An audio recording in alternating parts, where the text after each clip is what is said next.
Hey again, welcome to part 4 of our video series on enhancing lymph flow. In this section, we are going to talk about some lifestyle practices that you can do every day to just maintain lymphatic flow. And we'll start with movement or exercise.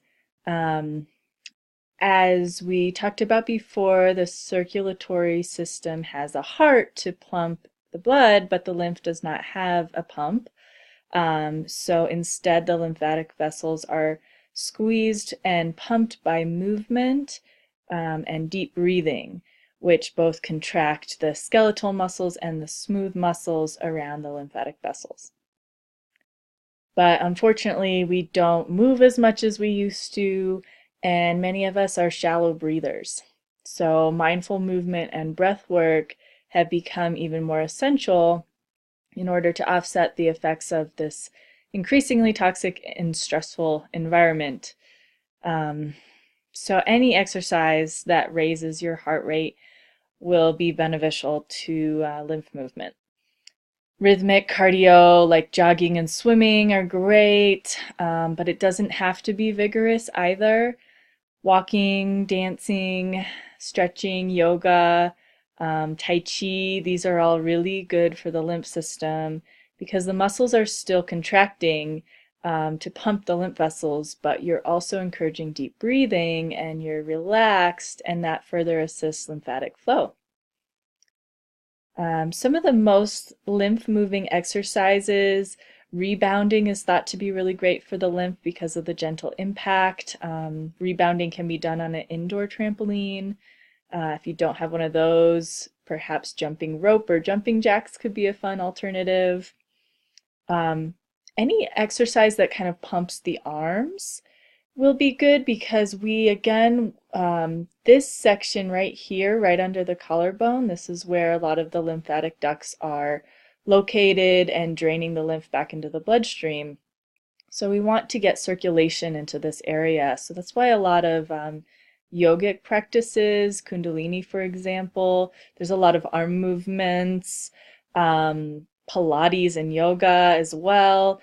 So any kind of pumping action of the arms, stretching of the arms, opening of the chest is going to be good for circulation in the chest area. Yoga in general is just going to increase circulation and loosen certain areas of the body that are often neglected and therefore can get some lymphatic congestion going.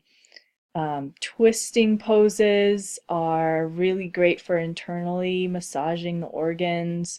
They'll gently squeeze the lymphatic vessels around those organs, as well as that major lymph gland, the cisterna in the abdomen. Neck rolls, chest openers, as we were talking about, hip openers, just stretching these major areas of lymphatic convergence are common poses in yoga, and they can prevent muscle tightness from interfering with lymph flow. Inversion poses where you're above your head, where your feet are above your head, or your heart at least is above your head. These will relieve the burden of gravity for the lymph in the lower body. And this can be actually as simple as just legs up the wall, sitting next to a wall with your legs up, or on the couch even, sleeping with your legs slightly elevated. Doesn't have to be these intense yoga poses where you're doing headstands and handstands, just getting a little bit of the gravity off of the legs. As far as breathing, we often don't pay attention to our breath, and when that happens, it does tend to become shallow. The lungs don't fully empty, and that means that the toxins are not fully expelled from the lungs. Additionally, chronic stress causes not only shallow breathing, but kind of rapid breathing, and that further stimulates the sympathetic fight or flight nervous system, and that can become a vicious cycle where we get some feedback from the body that we should be stressed out. So the good news, though, is that when we change our breath pattern, it can go the other direction and help shift shift us into the parasympathetic nervous system, the rest and digest nervous system. And that's where the lymph is going to flow properly and, of course, just increase overall well-being and health. So specific breathing techniques to enhance lymph flow. The breath of fire is very stimulating. It's better paired with more relaxing breath techniques, but it does have a really great pumping action in the diaphragm that gets that major lymph duct in the center line of the body, the thoracic duct. It pumps that really well. It gets everything circulating, the blood. So breath of fire in the mornings before eating, 2 to 5 minutes. And then afterwards, you can do a more calming breath, such as the breath of 4, which is just essentially inhaling for 4 counts, holding the inhale for 4 counts, exhaling for 4 counts, and then holding the exhale for another 4 counts. And those counts can be heart beats as well. It's nice and slow. That one I recommend 3 times a day. Right before or after meals is a good time because it will help with digestion as well. And over time, practicing this technique will slowly, your muscle memory will kind of kick in, and over time your breath will naturally slow down. It will naturally calm down. And then that will influence your mind. Your mind will be more slow and calm, and your whole nervous system will react in turn. So breathing is very important for the lymph. The next area is minimizing structural constriction or structural impedance, so physical blockages for the lymph to flow.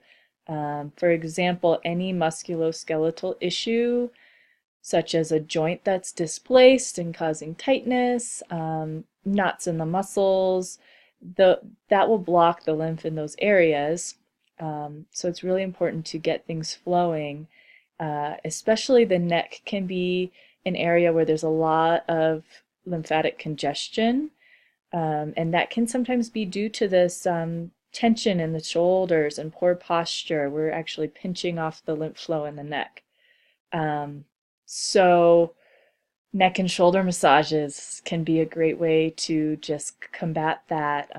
We might consider that a luxury, but it's really important to have an opening for the lymph to flow through the neck. All of the lymph in the brain flows down through the neck. So when this area is congested, then we can get congestion of lymph in the brain, and that can end up being memory issues, cognition issues, and negative mood, low mood, anything like that. When we have the lymph congestion in the brain, it's not working properly. So wearing underwire bras and just tight-fitting bras in general, that's a pretty common structural impedance to the lymph. If you see indents along their bra line after you take it off, it's too tight, and that lymph flow is restricted in that area. So the breast tissue is full of lymphatic tissue, and most of it drains right along that bra line into the axilla nodes of the armpits. So really important to have that area open. Another thing that will kind of block it is if you use a deodorant with aluminum. Most antiperspirant deodorants have aluminum, and that actually functions to block the sweat glands. So if the lymph can't detoxify through the sweat in that area, we're going to get a toxin buildup in that area. So using natural deodorant and switching to less restrictive bras are actually ways that women can take steps to help prevent breast cancer and just in general lymph health as well. And another area where we can support the lymph is cleansing. So the lymph is always helping us detoxify. If we can minimize the amount of toxins that it has to cleanse from the body, then it will start working better for us. So we can clean up the air, the water, the food that we put into our bodies, and this can just really take a good amount of the burden off of the lymph system. We want to be careful of what we put onto the skin. A lot of beauty products contain, toxic, harmful chemicals, and we put that right onto our largest lymphoid organ. So be careful what you do with your skin. We can use the skin as a way to detoxify. Sweating will encourage detoxification through the skin. This can be exercise, saunas, hot baths, especially hot baths with Epsom salts or sea salts. The more we detoxify through the skin, the less burden for the lymph as well as the liver. Detoxifying through the skin also means that less toxins have to move through the respiratory system.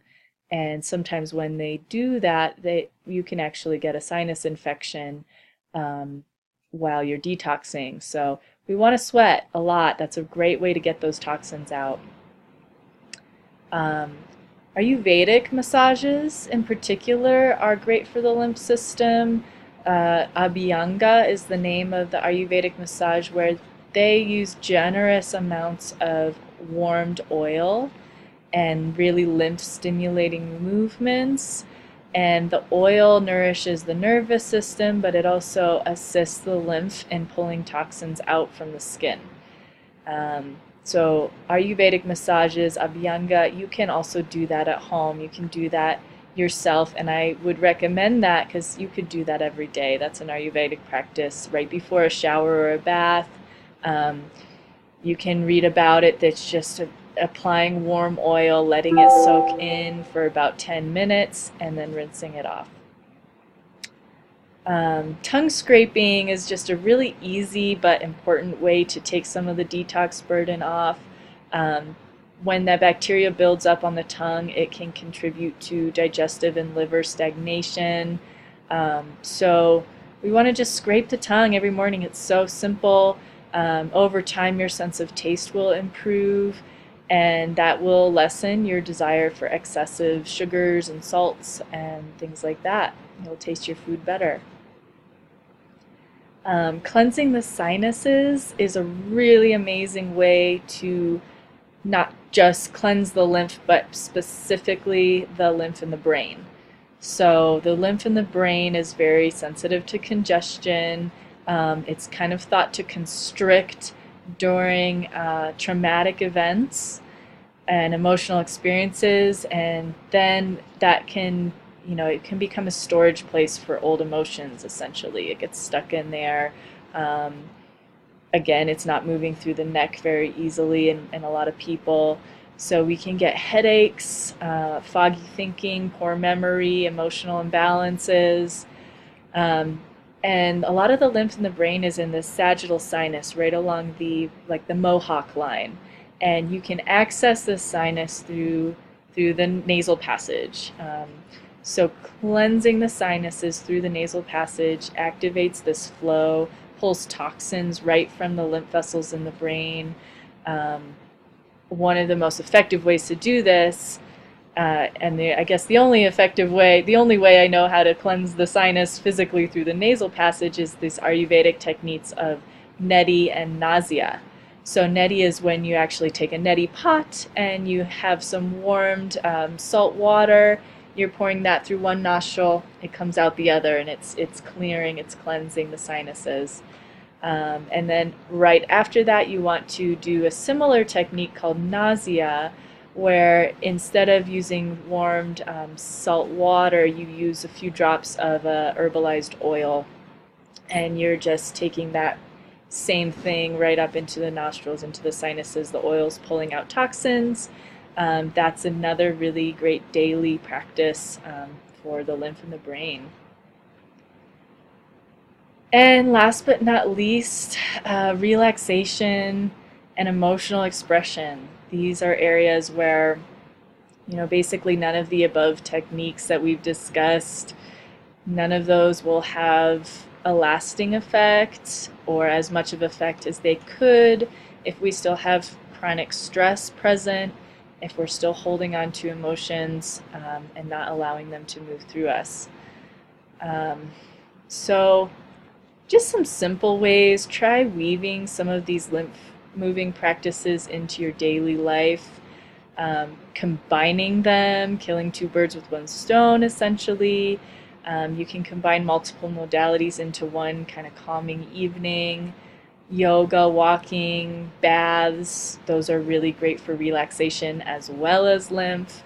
Um, if you're going to wind down in the evening by reading or by watching a show, just do it with your feet up the wall and maybe do some manual lymph massage while you're at it. And just remember those calming breathing techniques sometime when you're driving to work or waiting in line or settling into bed. Just form habits around it.